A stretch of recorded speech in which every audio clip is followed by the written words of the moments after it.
오늘 말씀은 로마서 11장 1절에서 12절까지 말씀입니다. 로마서가 딱 읽으면 들어오는 말씀은 아니죠. 이게 무슨 말인가 싶을 때가 참 많아요. 바울 서신 중에 가장 길기도 하고요. 신학적이에요.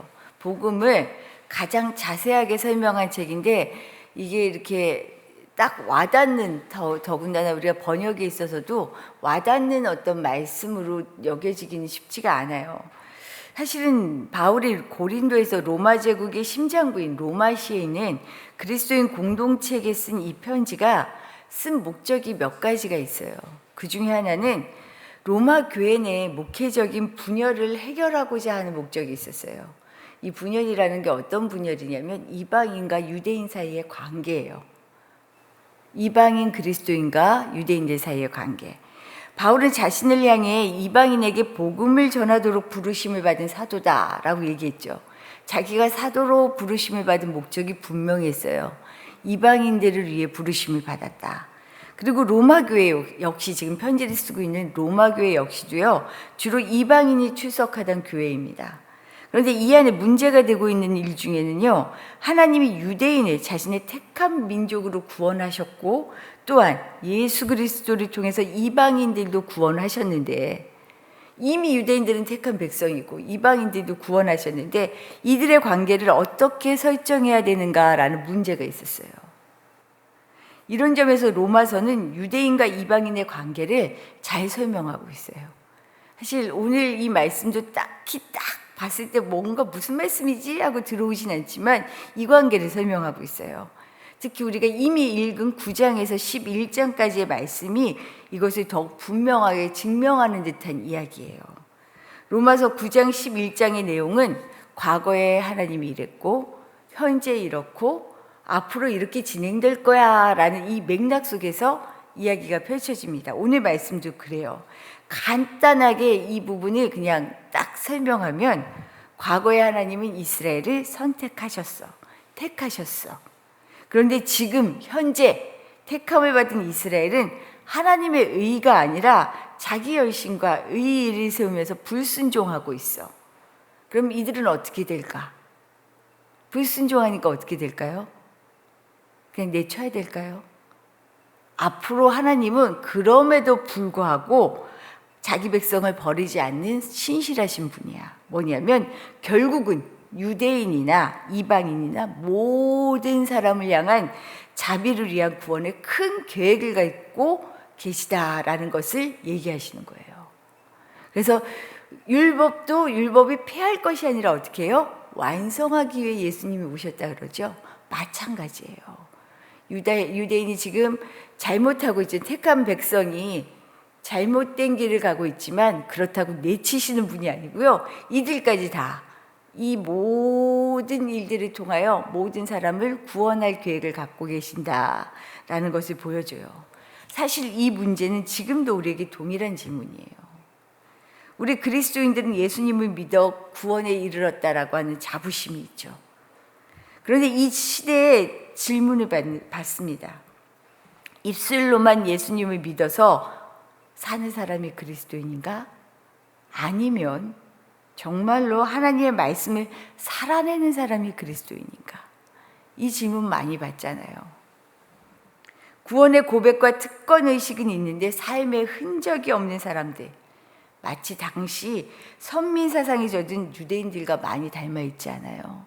이것이 지금 우리 교회의 문제로 대두되기도 하잖아요. 똑같은 문제를 지금 직면하고 있어요. 이런 점에서 지금 나는 어떤 신앙인으로 살고 있는지 돌아보아야 합니다. 예수님 이미 말씀하셨죠. 먼저 된 자로서 나중되고 나중된 자로서 먼저 될 것이다. 이 말씀이 이렇게 적용되지 않을까라는 생각이 들어요. 이런 맥락 속에서 오늘 말씀을 두 가지로 살펴보려고 합니다. 먼저는요, 하나님은 당신의 백성을 결코 버리지 않으십니다. 오늘 본문은 하나님이 자기 백성을 버리셨는가라는 질문으로 시작해요. 1절에서 그러죠. 하나님이 자기 백성을 버리셨는가? 바울은 이 질문으로 이야기를 시작하면서 분명하게 대답하고 시작합니다. 아니다. 강하게 부정하면서 이야기를 시작해요. 이것이 1절 상반절의 말씀이에요. 그러므로 내가 말하노니 하나님이 자기 백성을 버리셨느냐? 그럴 수 없느니라. 그러면서 결코 하나님이 자기 백성을 버리지 않으셨다라고 하는 증거를 오늘 말씀을 통해 두 가지를 듭니다. 뭐냐면 첫 번째는요, 베냐민 지파 출신의 유대인 중에 유대인이면서 그리스도를 믿는 자를 핍박했던 나를 하나님이 용서하셨잖아. 그러니 오직 은혜로 자신의 사도로 불러주신 이것 봐봐. 하나님은 자기 백성을 버리지 않으셨어 라고 자기를 소개해요. 그러면서 또 한 가지, 두 번째 증거로는요, 엘리야 시대에 바알에게 절하지 않은 7,000명을 남겨두신 이야기를 합니다. 사실 이 부분은요, 열왕기상 19장에 나오는 내용이에요. 우리 잘 알죠. 엘리야가 바알을 섬기는 제사장들과 아세라를 섬기는 제사장들 850명과 1대 850으로 갈멜살에서 어떻게 해요? 결투를 벌이는 장면이 나오잖아요. 이게 열왕기상 18장의 얘기예요. 그런데 이 싸움을 잘 이긴 엘리야가 바로 다음에 19장에서 보면요, 아합 왕의 아내 이세벨에게 쫓겨가요. 목숨을 위협하는 그녀 때문에 도망가요. 너무 이런 일이 잦으니까 엘리야가 이제 죽을 것 같아요. 차라리 안 살고 싶은 거예요. 하나님 너무 힘들어요. 다 죽였잖아요. 그리고 내 목숨까지 지금 노리고 있잖아요. 내가 여기서 어떻게 살겠어요? 하고 하나님을 원망하거든요. 그런데 이때 하나님이 하시는 말씀이 있어요. 너 혼자가 아니야. 너 혼자 이 고통 받는 거 아니야. 너 말고 이스라엘 가운데 바울에게 무릎 꿇지 않는 사람이 7,000명이 더 있다 얘기하는 거예요. 하나님은 여전히 당신을 섬기는 신실한 사람을 남겨두고 계신다는 거죠. 자기 백성을요, 그냥 그렇게 버려두시는 하나님이 아니에요. 우리 5절 말씀 한번 읽어볼까요? 오늘 말씀 5절입니다. 그런즉 이와 같이 지금도 은혜로 택하심을 따라 남은 자가 있느니라. 아멘. 살면서 우리는 종종 주위에 신실한 사람은 없는 것 같아요. 다 타협하는 사람들만 있는 것처럼 느껴질 때가 많아요. 나만 열심히 하는 것 같고요. 그래서 나만 손해보는 것 같은 마음이 들 때가 있어요. 그러지 않으세요? 사는 것이 버겁고 세상 살기에 오히려 이 신앙이 짐이 되는 것 같다라고 느껴질 때가 참 많이 있습니다.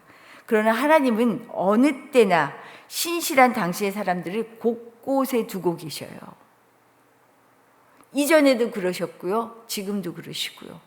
바로 이들을 통해서, 우리가 인식하지 못하는 틈에도 하나님은 이들을 통해서 하나님의 선한 계획을 실행하고 계십니다. 문제는 내가 어떤 사람이냐는 거죠. 내가 진짜 세상 앞에 무릎 꿇지 않은 이 7,000명인지, 그게 중요하다는 거예요. 난 지금 어떻게 살고 있는가.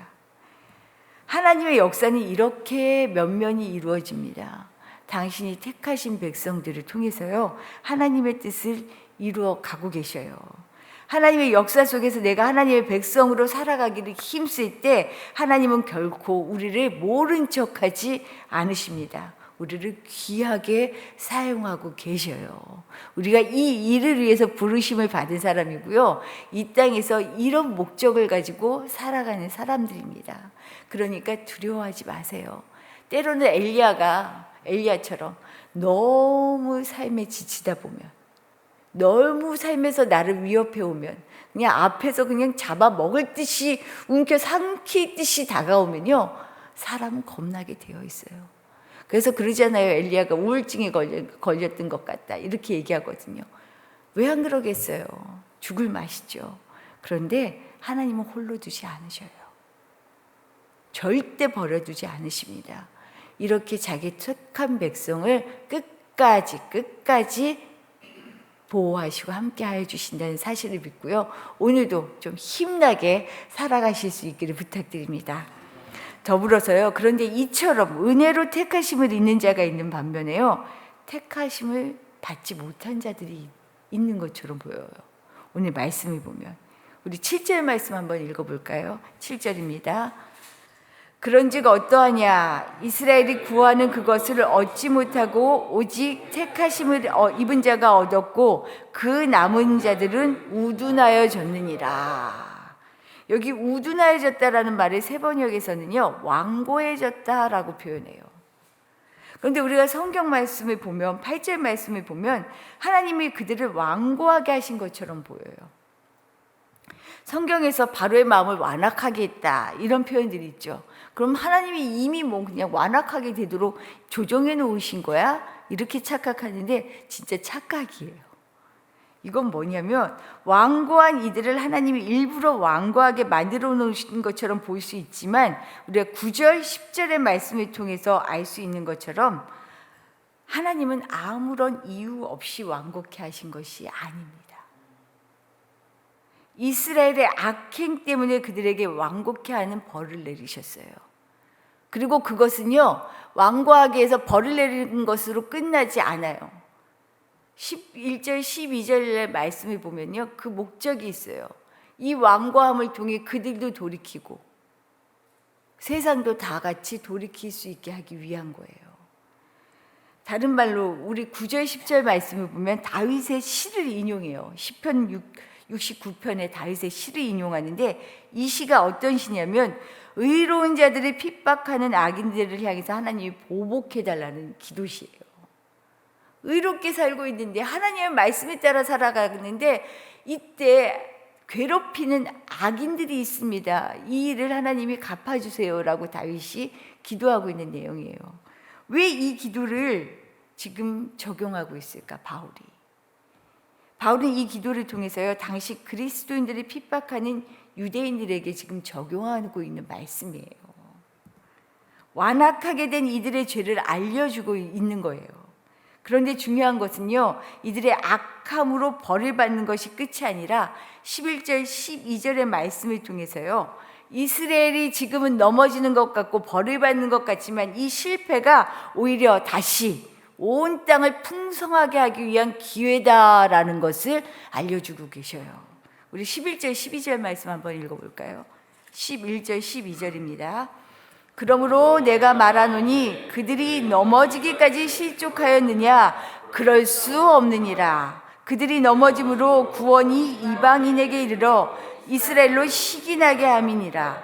그들의 넘어짐이 세상의 풍성함이 되어 그들의 실패가 이방인의 풍성함이 되거든 하물며 그들의 풍성함이리요. 아멘. 이스라엘이 지금 넘어지고 있는 것 같지? 아주 벌을 받고 있는 것 같지? 근데 그것이 실족하게 하려고 하는 것이 아니다. 이것을 통해 이방인들도 구원해내고 그리고 그들도 다시금 충만하게 하기 위한 것이다 라고 하는 당신의 구원의 계획을 지금 말씀하고 계시죠. 하나님은 자기 백성을 향한 계획을 가지고 계십니다. 버려두지 않으셔요. 이 속에서 나는 하나님의 구원 계획 속에 어떤 모습으로 살고 있느냐라는 것이 중요하죠. 말씀 앞에 바로 서서요, 하나님의 뜻을 이루어 드릴 수 있는 사람이라면 우리가 한평생 여기에 부르심을 받은 이 소명에 다하는 것 아니겠어요? 오늘도 그래서 이 새벽에 나와 계시는 거잖아요. 그렇게 기도하고 있는 거잖아요. 하나님 앞에서는 힘나지 않을 일이 없습니다.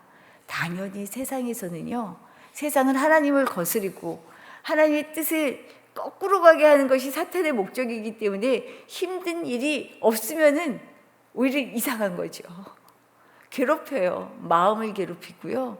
우리의 몸을 괴롭히고요. 우리가 살아가는 것 자체를 괴롭히는 순간들이 많아요. 그런데 우리는 넘어질 사람들이 아니에요. 넘어지는 일이 있다면 이건 잠시뿐이라는 거죠. 오늘도 이 커다란 하나님의 계획을 믿으시고요. 힘나게 살아가세요. 그래서 이렇게 힘나게 살아가는 한 걸음 한 걸음이 결국은 나를 예수 그리스도 앞으로 더 가까이 가게 하는 정말 하나님의 구원의 계획이다 라는 것을 믿고 오늘도 힘차게 살아가실 수 있기를 축복합니다. 주신 말씀 생각하며 기도하도록 할게요. 하나님은 당신의 백성을 결코 혼자 두지 않으십니다. 우리는 혼자 있을 사람들이 아니에요. 그리고 하나님의 계획을 이루기 위해서요, 꼭 곳곳에 당신의 사람들을 남겨두고 계셔요.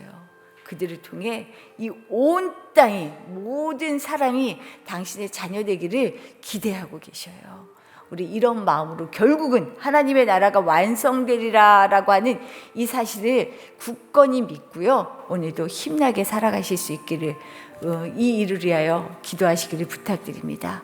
특별히 오늘 우리 자녀들을 위하여 기도하는 날이에요.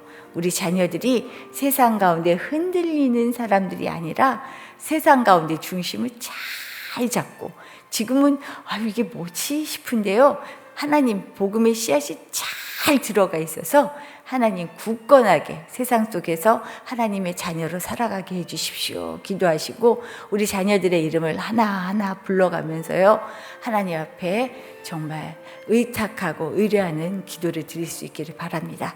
기도드리겠습니다.